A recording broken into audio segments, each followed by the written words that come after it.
Bonjour à tous et bienvenue sur la chaîne L'investisseur structuré. Nous continuons donc l'analyse des sociétés du CAC 40. Nous allons voir aujourd'hui l'entreprise Capgemini. Alors tout d'abord, un petit disclaimer. Les informations partagées sur cette chaîne sont présentées à titre purement informatif et éducatif. Elles ne constituent en aucun cas un conseil en investissement, une recommandation financière ou une incitation à trader.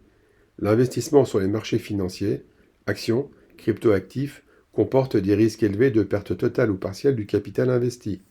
Les performances passées ne garantissent pas les résultats futurs. Vous êtes seul responsable de vos décisions et devez effectuer vos propres recherches ou consulter un conseiller agréé avant toute action. L'investisseur structuré décline toute responsabilité pour les pertes subies. Donc sur la première thématique, donc nous allons voir donc la présentation de l'entreprise. Capgemini, donc c'est bien plus qu'une ESN, donc une entreprise du service du numérique. C'est un leader mondial des services de conseil, de transformation numérique et d'ingénierie. Le groupe est devenu le véritable système nerveux digital des grandes entreprises mondiales. Donc leurs clients sont les plus grands acteurs de l'économie mondiale, les assureurs, donc les banques, les constructeurs automobiles et industriels. Donc ces entreprises ont besoin de moderniser et de migrer donc vers le cloud, d'intégrer l'intelligence artificielle, de sécuriser donc leurs données et d'automatiser leurs processus. Donc elles ne peuvent pas le faire seules, donc elles font appel à Capgemini. La force du groupe donc réside dans son envergure mondiale, avec plus de 340 000 collaborateurs répartis dans plus de 50 pays. Donc Capgemini a une échelle et une profondeur d'expertise qui est unique. Donc c'est pas une simple société d'outsourcing, c'est un partenaire stratégique de long terme. Donc c'est cette récurrence et cette profondeur qui crée donc la valeur de l'entreprise. Sur la première thématique, les retours sur capitaux, le ROIC donc, sur 10 ans est à 8,80%, le ROCE à 12,59% et le ROE à 13,35%. Donc ce sont pas des chiffres spectaculaires, mais ils sont robustes, stables et supérieurs à la moyenne de l'indice CAC 40 sur la même période. Donc ça signifie que pour chaque euro investi dans son activité, Capgemini génère donc durablement un rendement supérieur à son coût du capital. Donc c'est la définition d'un modèle qui est économiquement durable.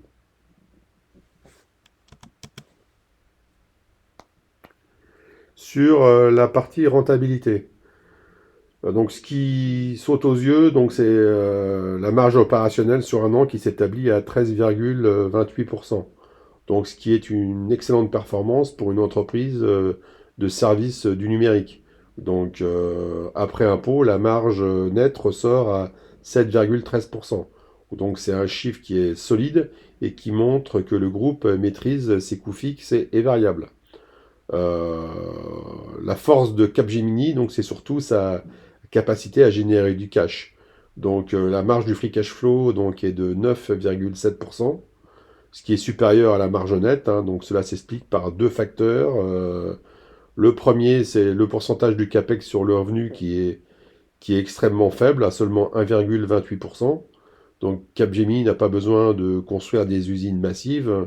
Ses investissements donc, sont principalement dans l'humain et le logiciel. Et deuxièmement, cela se traduit donc par un excellent ratio de conversion. Dans le pourcentage CAPEX free cash flow est de seulement 11,63%. Donc près de 90% du cash flow opérationnel est donc disponible pour le free cash flow. Donc enfin pour les initiés, notez que le WAC donc à 5,47%, donc avec un ROIC donc nous avons vu précédemment autour de 9-10%, est une telle génération de free cash flow, Capgemini crée donc massivement de la valeur pour ses actionnaires. Donc c'est un modèle de rentabilité qui est très efficient et peu intensif donc en capital. Sur la croissance. Donc, le chiffre d'affaires a progressé de 6,85%, 6,55%, pardon, par an en moyenne. Donc, un rythme qui s'est même accéléré sur 5 ans, donc pour atteindre 7,23%. Donc, c'est la preuve d'un modèle qui gagne des parts de marché et qui profite pardon, de la transformation digitale. Donc sur cette période, le bénéfice par action, donc l'EPS, donc a suivi une tendance encore plus favorable avec une croissance de 10,6% sur 5 ans. Donc néanmoins, donc sur l'année écoulée, ça a été un peu plus compliqué. Donc le chiffre d'affaires n'a cru que de 1,67% et l'EPS a même reculé de 3,77%. Donc c'est le point de déviation que vous voyez sur l'image. Donc le marché donc a ralenti et Capgemini n'y a pas échappé. Donc néanmoins, il ne faut pas être trop alarmiste car les perspectives restent excellentes. Le management anticipe donc un rebond fort. Le futur EPS sur 3-5 ans est attendu en croissance de 14,58% par an. Donc soutenu donc par une croissance du chiffre d'affaires de 5,86%. Donc la grande force de Capgemini, donc c'est sa visibilité, la prédictibilité du chiffre d'affaires est exceptionnelle, donc à 91,44%. Donc près de la moitié, enfin près de la totalité des revenus futurs donc sont déjà sécurisés. Donc soit par des contrats récurrents, donc le léger accro qu'on a vu récemment, il semble donc être un conjoncturel plutôt que structurel. Sur les cash flows, donc historiquement Capgemini est une formidable machine à générer des liquidités. Sur 10 ans, le free cash flow donc a cru de 10,46% par an en moyenne et de 9,14% donc sur 5 ans. Donc c'est une croissance qui est robuste et qui dépasse même celle de son chiffre d'affaires et de son bénéfice sur la même période. Donc cela signifie que le groupe devient de plus en plus efficace pour extraire du cash de son activité. Le flux de trésorerie opérationnel suit la même tendance positive à plus 9,41% sur 10 ans. Donc, donc ce qu'on voit surtout, où il faut quand même être un peu critique, c'est le free cash flow, lui, a reculé de 1,4%. Donc c'est une baisse légère, mais notable, hein, après donc, des années de hausse ininterrompue. L'operating cash flow a également baissé de moins 2,34%. Donc, est-ce que c'est inquiétant? Bah, pas vraiment. Bon, c'est le reflet direct du ralentissement de la croissance du chiffre d'affaires que nous avons vu précédemment et d'un décalage temporaire du besoin en fonds de roulement. La structure de génération du cash reste saine. Ce cash flow, bien qu'en léger repli, est ce qui permet donc à Capgemini d'alimenter donc sa croissance future, comme le montre le slide, donc en finançant des acquisitions ciblées et en réduisant sa dette et en rémunérant donc ses actionnaires. Sur les dividendes, ce qu'on voit surtout, c'est l'historique sur 10 ans. Donc le dividende, il a progressé de 11,9% par an, donc en moyenne. Et sur 5 ans, c'est même une accélération phénoménale de 20,54%. Donc c'est une croissance qui est explosive et qui récompense généreusement les actionnaires de long terme. Donc la partie critique, on doit souligner que le point central du slide, donc après des années de hausse ininterrompue, le dividende n'a pas été augmenté l'année écoulée. Donc l'augmentation est de zéro. Et la croissance est même affichée à moins 0,01%, c'est-à-dire une stagnation parfaite. Donc pour un investisseur donc en quête de revenus croissants, c'est un signal donc de prudence. Donc, est-ce que c'est le signe d'un problème?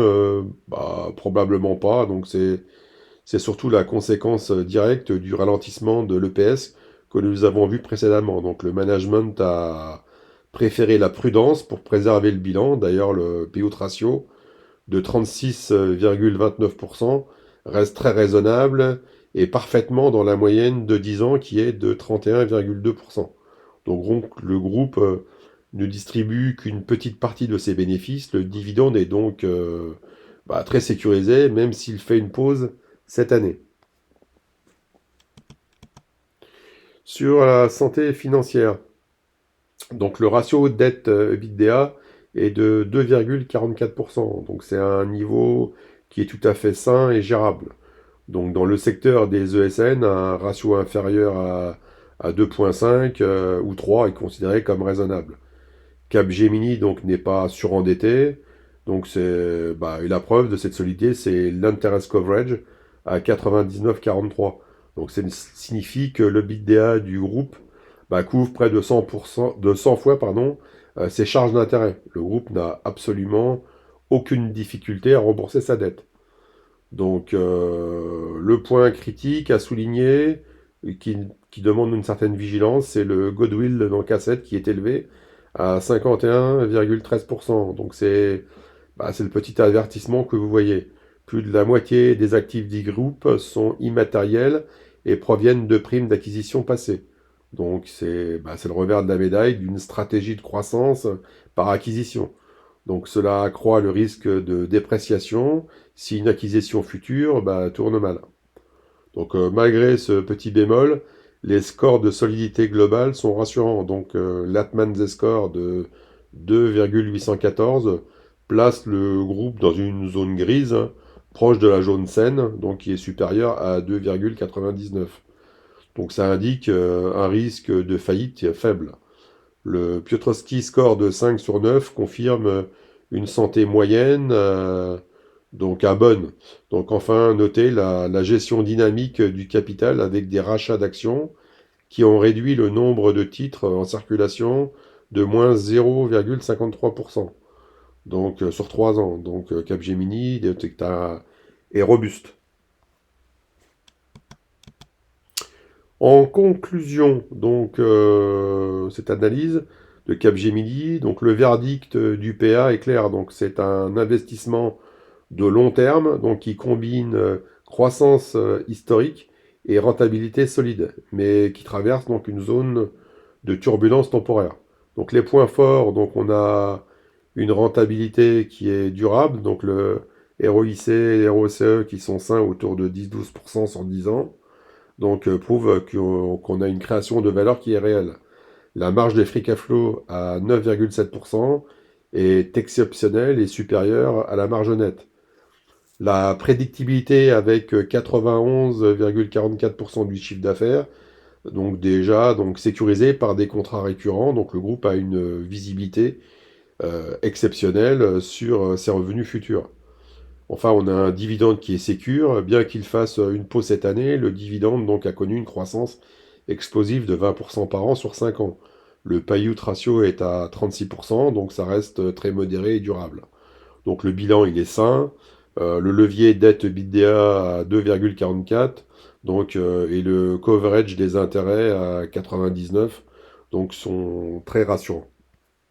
Sur les points faibles, donc on a un ralentissement temporaire de la croissance du chiffre d'affaires, qui a chuté à 1,67% par an, donc qui entraîne donc un recul de l'EPS donc de moins 3,77% et une stagnation du dividende. Donc c'est le point de déviation critique de notre analyse. Donc on a également donc des risques d'acquisition. Donc le goodwill il représente plus de 51% des actifs totaux. Donc c'est un niveau élevé qui expose le groupe à un risque de dépréciation si une acquisition future ne performe pas.